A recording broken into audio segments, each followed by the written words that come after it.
दिन भर की बड़ी खबरें लेकर मैं मलिक रूफ आपकी खदमत में हाजिर।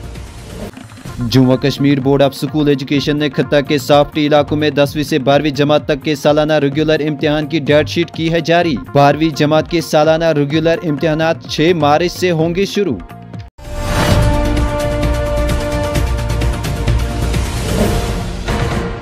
जम्मू कश्मीर पुलिस के डीजीपी आर सुवैन का बयान, कहा मंशियात फरोशों और अमन दुश्मन अनासिर के खिलाफ जंग मुंतकी अंजाम तक रहेगी जारी।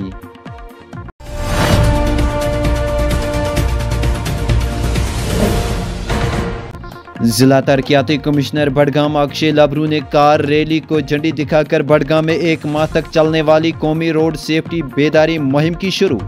लोगों से की अपील, कहा ट्रैफिक कवानीन पर सख्ती से करे अमल।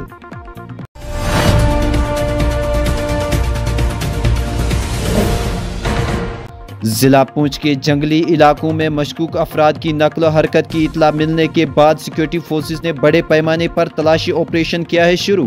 पुंछ के कृष्णा घाटी सेक्टर के नसीब दर्जन इलाकों में चौथे रोज भी सर्च ऑपरेशन रहा जारी।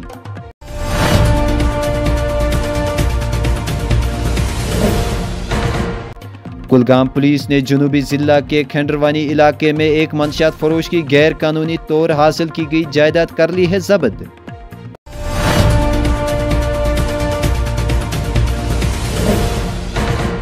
वस्ती कश्मीर के जिला बडगाम में पखरपोरा इलाके में आग की होलनाक वारदात हुई रोनमा।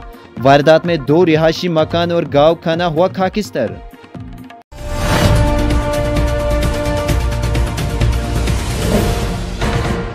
रामबन के करोल इलाके में जम्मू के एक शहरी ने मुबैना तौर पर दरियाई चिनाब में कूद कर दिया जिंदगी का खात्मा।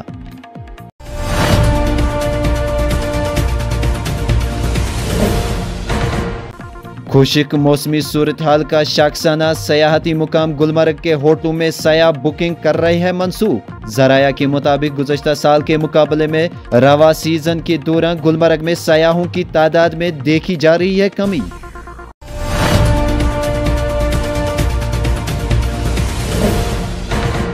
उर्दू के मारूफ शायर मुनव्वर रैना का लखनऊ के अस्पताल में दिल का दौरा पड़ने से हुई मौत। मारूफ शायर की उम्र थी 71 साल।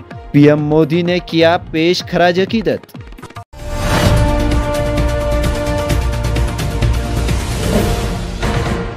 नेशनल कॉन्फ्रेंस के सदर डॉक्टर फारूक अब्दुल्ला का बयान, कहा इसराइल इंसानी हुकूक की बदतरीन पामालियों और बदतरीन जंगी जराइम का हुआ है मरतब। कहा हम उम्मीद करते हैं कि आलमी अदालत इंसाफ में इसराइल खिलाफ किया जाएगा सख्त तरीन फैसला सादिर।